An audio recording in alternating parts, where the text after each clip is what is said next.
Hai semua, selamat datang di channel Baca Saham. Pada video ini, kita akan membahas satu saham yang apakah dia sedang diskon dan harga wajarnya mungkin sekitar Rp800.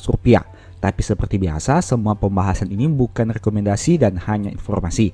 Ingat, kerugian kamu tanggung sendiri ya. Nah, saat ini kita akan membahas saham BJTM atau Bank Jatim. Seperti biasa, kita akan membahas dari berbagai aspek. Topik pertama, analisa harga saham dan valuasinya. Nah, jika kita melihat probabilitas selama 5 tahun terakhir, Bank Jatim ini punya probabilitas yang rendah yakni hanya 20% saja. Itu artinya selama 5 tahun hanya satu kali saja mengalami peningkatan. Dan di bulan Mei, saham ini punya probabilitas yang sangat rendah dengan angka 0%, alias dalam 5 tahun terakhir tidak pernah mengalami peningkatan satu kali pun. Sekarang kita lihat dari pergerakan harga sahamnya. Saat video ini dibuat, harga saham Bank Jatim di angka 605 dan harga tersebut mirip seperti harga pada tahun 2020 hingga ke 2021 dan di tahun 2019. Nah, sekarang kita bandingkan dengan historical PBV saham ini pada saat harga tersebut. Ini merupakan perbandingan PBV-nya. Saat video ini dibuat, PBV Bank Jatim di angka 0,80 kali. Dan saat di tahun 2020 ke 2021, PBV-nya di angka 1 kali. Dan di tahun 2019, PBV-nya di angka di atas 1,04 kali. Nah, dari data ini kamu bisa melihat bahwa PBV saham Bank Jatim ini semakin murah dari tahun ke tahun. Padahal, harga saham yang diperdagangkan setara dengan angka sekitar 605. Apa artinya? Itu artinya kinerja perusahaan bertumbuh khususnya dari aspek ekuitasnya. Ini merupakan proyeksi harga saham yang dibuat berdasarkan data yang tadi kita lihat. Nah, harga saham pada saat video ini dibuat setara pada bulan Juli tahun 2019 dan akhir tahun 2020. Pada saat itu, PBV-nya adalah sekitar 1,04 kali dan PBV saat ini 0,77 kali.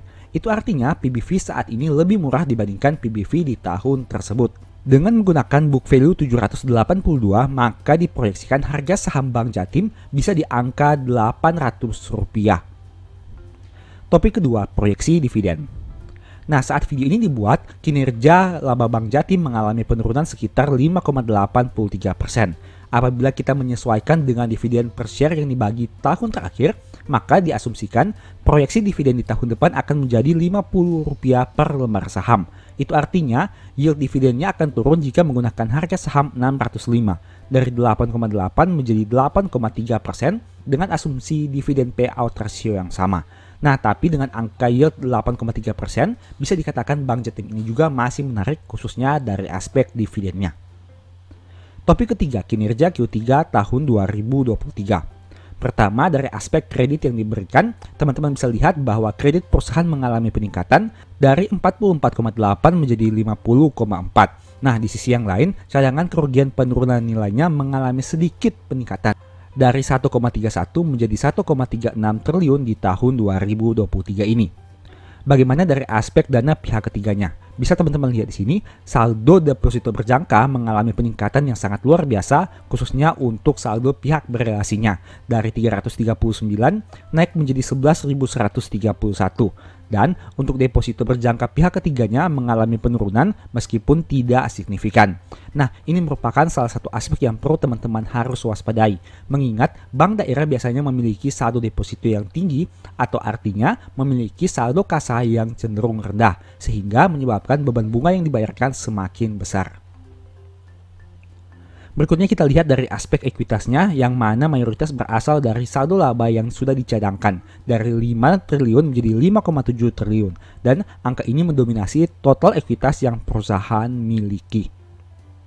Kemudian dari aspek laba ruginya, pendapatan bunga dan syariah mengalami sedikit peningkatan dibandingkan tahun sebelumnya. Tapi beban bunga dan syariah malah mengalami peningkatan yang cukup besar. Nah, di sini ada yang menarik, di mana jika teman-teman melihat saldo kerugian penurunan nilai atas aset keuangannya dari yang awalnya 683 menjadi Rp0 di tahun 2023. Dan hal itulah yang menyebabkan kenapa jumlah pendapatan operasional lainnya mengalami penurunan yang drastis. Selanjutnya dari aspek beban operasional lainnya. Teman-teman bisa lihat juga bahwa terjadi penurunan nominal biaya kerugian penurunan nilai atas aset keuangan yang cukup signifikan sehingga berpengaruh kepada penurunan beban operasional lainnya. Nah, jika kita lihat dampaknya terhadap laba bersih, maka laba bersih perusahaan mengalami penurunan dari 1,2 menjadi 1 triliun rupiah. Itu disebabkan oleh beberapa aspek yang sudah kita bahas tadi, seperti pendapatan bunga yang hanya naik tipis dan beban bunga yang naik signifikan karena adanya peningkatan saldo deposito, dan ada juga penurunan pendapatan dari pemulihan kerugian penurunan nilai atas aset keuangan. Nah, sekarang kita bahas untuk topik keempatnya, yaitu poin tambahan.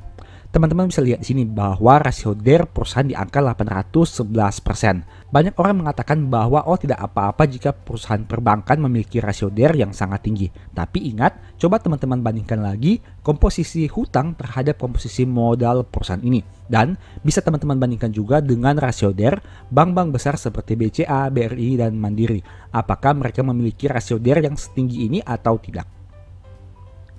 Poin tambahan kedua, laba rugi sampai dengan Q3 tahun 2023 dipengaruhi oleh pendapatan dan biaya pencadangan. Kedepannya, jika tidak ada lagi biaya pencadangan yang dapat direversal atau dipulihkan, BJTM harus berusaha meningkatkan labanya dari pendapatan bunga dan operasional lain. Sehingga dengan kata lain, apabila mereka tidak bisa berharap dari pemulihan pencadangan yang diperoleh, maka bisa saja pendapatan dan laba mereka mengalami penurunan di tahun-tahun selanjutnya.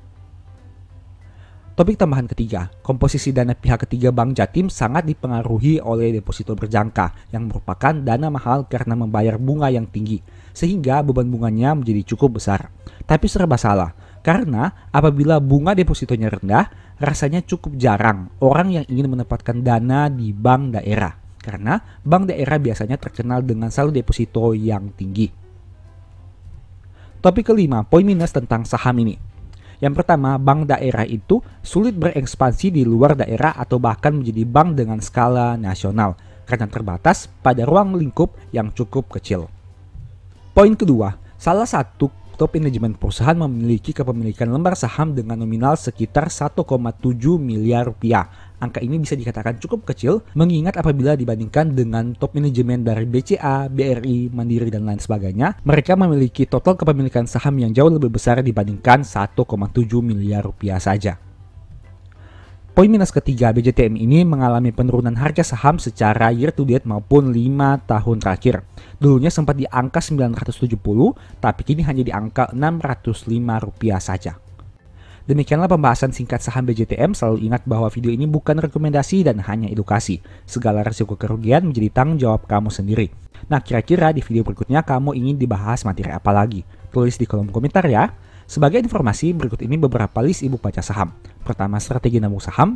Kedua, the stock market. Dan yang ketiga, cara cepat analisa laporan keuangan.